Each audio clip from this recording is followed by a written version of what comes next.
Dr. Nathan Pierce adjusted his glasses and surveyed the small group Bible study with barely concealed disdain.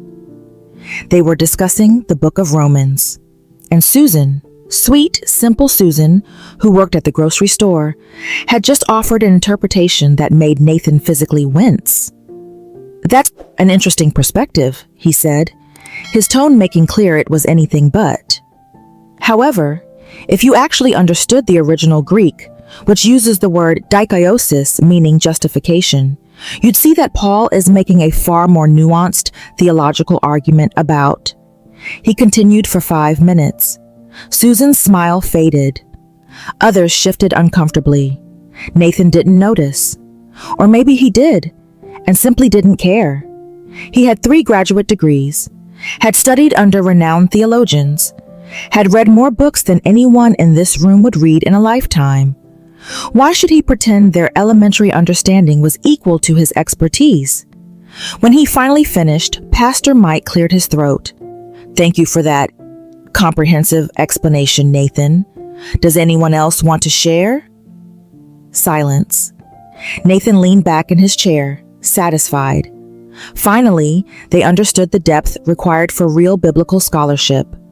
What he didn't see was the way people avoided his gaze. The way the room felt smaller, colder. The way knowledge without love had just killed the conversation. Nathan hadn't always been insufferable. There was a time, college, maybe early graduate school, when his intelligence felt like a gift he wanted to share, not a weapon to wield. He'd been the kid who loved learning, who stayed up late reading theology and philosophy, who asked questions that made professors smile. His parents were proud. Our son, the scholar, going to change the world. And Nathan believed them. He earned his bachelor's with honors, his master's with distinction, his doctorate with a dissertation that was published and cited. Each achievement added another layer to his identity. Nathan Pierce, PhD, MDiv, TTM, Dr. Pierce to most, intellectual to all. But somewhere in the climb, something shifted. Knowledge stopped being about discovery and became about superiority. Learning stopped being about growing closer to God and became about proving he was closer than everyone else. His intelligence, once a gift, became an idol. At church, people learned to avoid him. "Don't ask Nathan a question unless you want a lecture," they'd whisper. "Sit on the other side of the room during small group. Whatever you do, don't admit you haven't read that book he's always mentioning." Nathan noticed the distance, but interpreted it as intimidation, not alienation. "They're uncomfortable because I challenge them," he told himself. Iron sharpens iron, even if it's uncomfortable. But iron doesn't sharpen by beating the other blade into submission. His wife Rebecca tried to talk to him about it. They sat at dinner one evening, a rare night he wasn't buried in research or preparing another paper. "Nathan," she began carefully, "I went to Sarah's Bible study today." He was already half distracted, mentally reviewing his upcoming lecture. "She told me she stopped coming to our small group." That got his attention. "Why?" Rebecca set down her fork. "She said she feels stupid around you, that every time she shares something, you make her feel like she doesn't know anything." Nathan frowned. "That's ridiculous. I'm trying to help people understand scripture correctly. If she feels challenged by truth, that's not my fault." "Nathan, listen to yourself. You're not challenging her with truth. You're crushing her with pride. That's unfair, is it?" Rebecca's voice rose slightly. "When was the last time you listened to someone else's insight without immediately correcting them? When was the last time you said, 'I don't know,' or 'I hadn't thought of it that way'?" Nathan opened his mouth, then closed it. Rebecca continued, gentler now. "Honey, you're brilliant. Everyone knows that. But wisdom isn't just knowing things. It's knowing how to love people with what you know. And lately," she trailed off, but the unspoken words hung heavy. "Lately, you don't." Nathan bristled. "So I should dumb myself down?" Pretend I don't know things to make people comfortable? No. You should remember that knowing everything about God doesn't mean you know God. And it definitely doesn't mean you're acting like him. She left the table. Nathan sat alone, frustration warring with something else. Something that felt uncomfortably like conviction.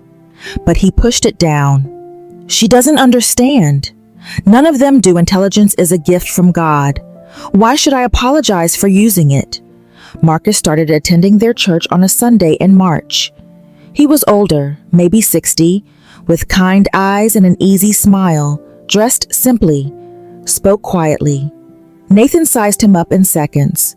Probably blue-collar, limited education, sincere but simple faith. When Pastor Mike invited Marcus to join their small group, Nathan inwardly groaned. Great. Another person I'll have to educate. Their first study with Marcus was on the Gospel of John. Nathan came prepared, as always. He'd cross-referenced 3 commentaries and reviewed the Greek text. He was ready to illuminate the deep theological themes John was clearly establishing. But when Pastor Mike asked for thoughts on the passage, Marcus spoke first. I was struck by verse 35, Marcus said quietly. Jesus wept. 2 words. The shortest verse in the Bible, but it says everything, doesn't it? Nathan waited for him to continue with some shallow emotional reflection. Instead, Marcus went on. The Greek word here is dakruo. It means he shed tears, but not the loud wailing of the mourners. It was deep, personal grief. And I think John chose this specific word to show us something profound. God doesn't just sympathize with our pain from a distance. He enters into it, feels it with us. Nathan's eyebrows rose. Marcus continued, It reminds me of Hebrews 4:15, where the writer says Jesus is a high priest who can empathize with our weaknesses. That word empathize in Greek is sympathio, to suffer together with. God doesn't just understand our suffering intellectually. He experiences it with us. The group was silent, but it was a different silence than when Nathan spoke. Not uncomfortable, moved. Susan wiped her eyes. I never thought about it that way. That's beautiful. Nathan felt something unfamiliar and unpleasant. He felt outclassed. Not just in knowledge, though Marcus clearly knew his Greek, but in the way he wielded that knowledge, like a gift offered rather than a weapon brandished. After the study, Nathan approached Marcus. That was insightful, he admitted, the words tasting strange. Where did you study? Marcus smiled. Prison, mostly. Nathan blinked. I'm sorry? I was incarcerated for 12 years. Manslaughter, drunk driving accident when I was young and foolish. Destroyed a family and my own life in the process. Nathan didn't know what to say. In prison, I met a chaplain who taught me Greek and Hebrew, gave me books. But more importantly, he taught me that knowledge without love is just noise. That being right isn't the same as being righteous. Marcus's eyes were kind but penetrating. I spent the first 5 years of my sentence thinking I was smarter than everyone. Used my intelligence as a shield, a way to feel superior to the real criminals. But God had to break me before he could teach me anything that mattered. Nathan felt exposed, seen. I'm sharing this, Marcus continued, because I recognize the look in your eyes. I used to have it too. The look of a man who knows a lot about God, but hasn't let God change him much. The words hit like a punch Nathan didn't see coming. I should go, Nathan said stiffly. Early morning tomorrow. Marcus nodded. Good to meet you, Nathan. I look forward to learning with you. Learning with you, not from you. Nathan drove home in silence, Marcus's words echoing uncomfortably in his mind. The next few weeks were strange for Nathan. He still came to Bible study prepared, still had insights to share. But Marcus's presence changed something. Not because Marcus competed with him or challenged him directly, but because Marcus embodied something Nathan had lost. Humility wedded to knowledge. Intelligence in service of love rather than ego. People gravitated toward Marcus, asked him questions, sought his advice, and Marcus always pointed them back to Scripture and to Jesus, never to himself. "I don't know" was a phrase Marcus used freely. "I never thought of it that way" was another. He made space for others, amplified their insights, celebrated their growth, everything Nathan had stopped doing years ago. One evening, Nathan stayed after everyone else had left. "Can I ask you something?" he said to Pastor Mike. "Of course. Why do they respond to Marcus differently than they respond to me?" Pastor Mike chose his words carefully. "Nathan, you're one of the smartest people I know. Your knowledge of Scripture is impressive, but 1 Corinthians 8:1 says knowledge puffs up while love builds up. People can feel the difference. They can tell when knowledge is being used to serve them versus when it's being used to elevate the person sharing it." Nathan's jaw tightened. "So I should be less... what? Less knowledgeable?" "No, less prideful." Pastor Mike's voice was gentle but firm. "Nathan, if your intelligence doesn't make you more loving, more patient, more humble, then what good is it? You could know the Bible in every language and still miss the heart of it entirely." The breaking point came at a church leadership meeting. They were discussing a new outreach program to the homeless population downtown. Nathan had opinions, lots of them. "We need to be strategic," he argued. "Research shows that direct handouts are less effective than systemic solutions. We should partner with organizations that address root causes." "Or," interrupted Rebecca, his wife Rebecca, who never interrupted, "we could just love people and meet their immediate needs without overcomplicating it." Nathan stared at her. "I'm not overcomplicating. I'm being wise. There's a difference." "Is there?" Her voice was quiet but steady. "Because Jesus didn't conduct feasibility studies before feeding the 5,000. He just had compassion and met their need." "That's an oversimplification, Nathan." Pastor Mike's voice cut through. "Why are you really opposed to this?" "I'm not opposed. I'm trying to ensure we're effective." "No," Rebecca's voice cracked. "You're trying to ensure you're the smartest person in the room. Even here. Even now. You can't just let something simple be simple. You have to analyze and critique and demonstrate how much more you know than everyone else." The room went silent. Nathan looked around, saw agreement in their eyes, pity in some, frustration in others. "I'm trying to help," he said weakly. "Then help by listening," Rebecca said, tears in her eyes. "Help by learning. Help by admitting you don't have all the answers." She gathered her things. "I can't do this anymore, Nathan. I love you. But I'm tired of competing with your ego for your attention. I'm tired of feeling small in my own marriage." She left. Nathan sat frozen as the meeting continued without him, making decisions without his input for the first time in years. That night, Nathan sat in his study surrounded by his books, thousands of them, shelves floor to ceiling, commentaries, theological works, philosophy, history. He'd read them all, could quote them, could debate their merits and failures. But sitting there alone, abandoned by his wife, avoided by his church, Nathan realized something devastating. He knew everything and understood nothing. He could parse Greek verbs, but couldn't parse his own heart. He could explain substitutionary atonement, but couldn't extend grace. He could teach about love, but couldn't show it. His intelligence, the thing he'd built his entire identity on, had become a wall between him and everyone else, between him and God. Nathan pulled a book off the shelf. One of his favorites, dense, academic, brilliant. He opened it and stared at the words.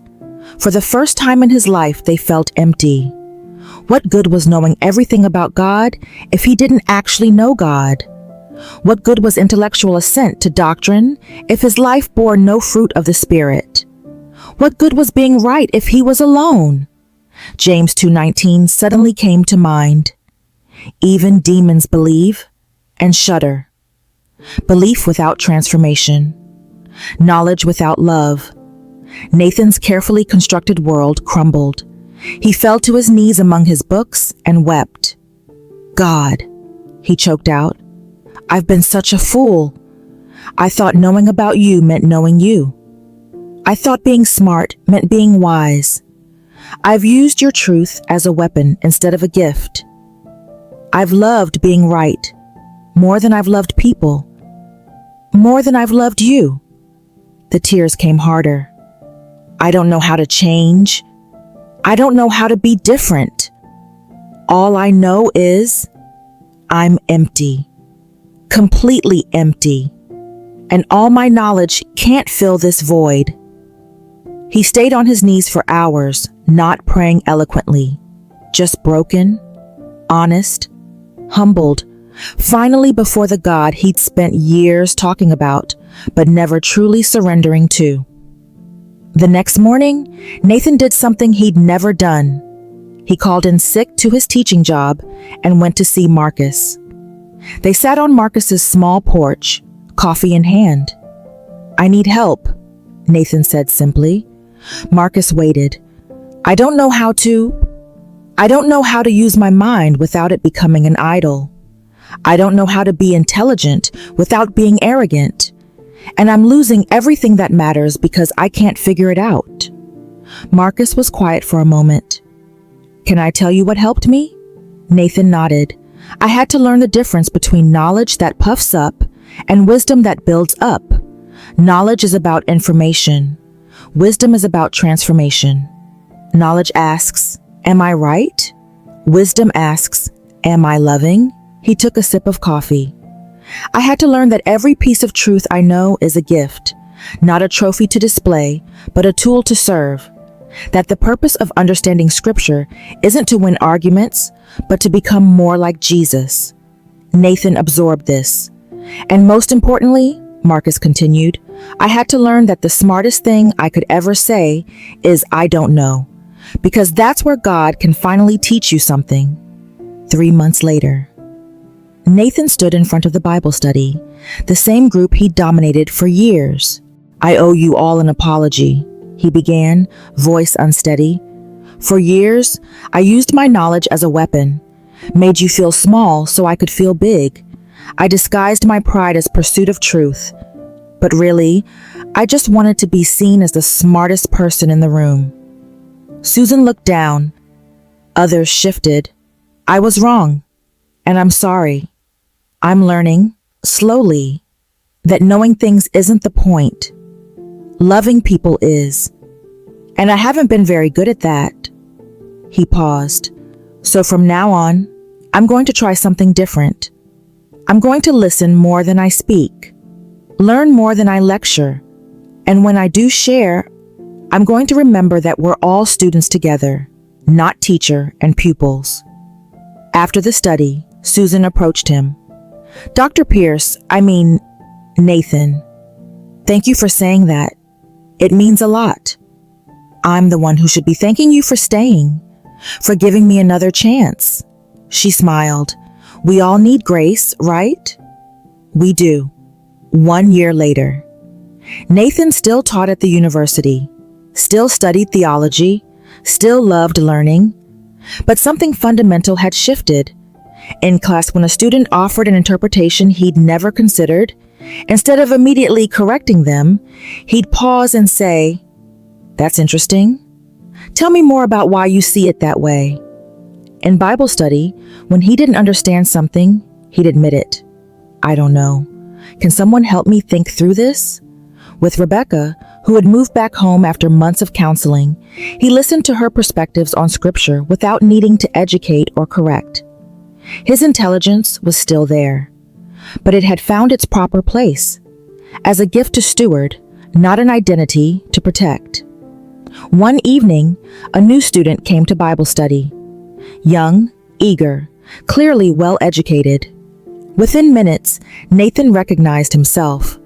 The way the young man dominated conversation, corrected others, dropped names of theologians and Greek words to establish authority. After the study, Nathan pulled him aside. "Can I share something with you?" The young man looked wary. "Sure. I see a lot of myself in you. The intelligence, the knowledge, the need to be right. And I want to tell you something I wish someone had told me years ago." "What's that?" Nathan chose his words carefully. Being the smartest person in the room means nothing if you're the only person left in it. And knowledge without love, no matter how correct it is just noise. Beautiful, accurate, ultimately useless noise. The young man bristled. "I'm just trying to help people understand." "I know. I said the same thing for years. But ask yourself, are people actually being helped? Are they growing? Are they feeling loved? Or are they just feeling stupid?" The young man was quiet. "You have a gift," Nathan continued. "A real gift. But gifts are meant to serve others, not elevate ourselves. And the moment your intelligence becomes about proving your worth rather than serving God's kingdom, it stops being a gift and becomes an idol." He put his hand on the young man's shoulder. "I learned this the hard way. I'm just trying to help you learn it an easier way." Nathan sat in his study, the same study where he'd broken years ago. The books were still there, but they felt different now, lighter, properly placed. He was working on a new paper, but this one felt different too. Not about demonstrating his brilliance, but genuinely exploring a question he didn't have all the answers to. Rebecca came in with tea. "How's it going?" Slowly. "I'm actually stuck on something." She smiled. The old Nathan would never admit that. The old Nathan was exhausting. She kissed his head. "Yes, he was, but I like this version much better." After she left, Nathan looked at the verse taped to his computer, one Marcus had given him. "Knowledge puffs up while love builds up." 1 Corinthians 8:1. Below it, Nathan had added another, "If I can fathom all mysteries and all knowledge, but do not have love, I am nothing." 1 Corinthians 13:2. He'd read these verses hundreds of times before, but for years he'd read them like a scholar analyzing text. Now, finally, he read them like a student learning to live, and that made all the difference.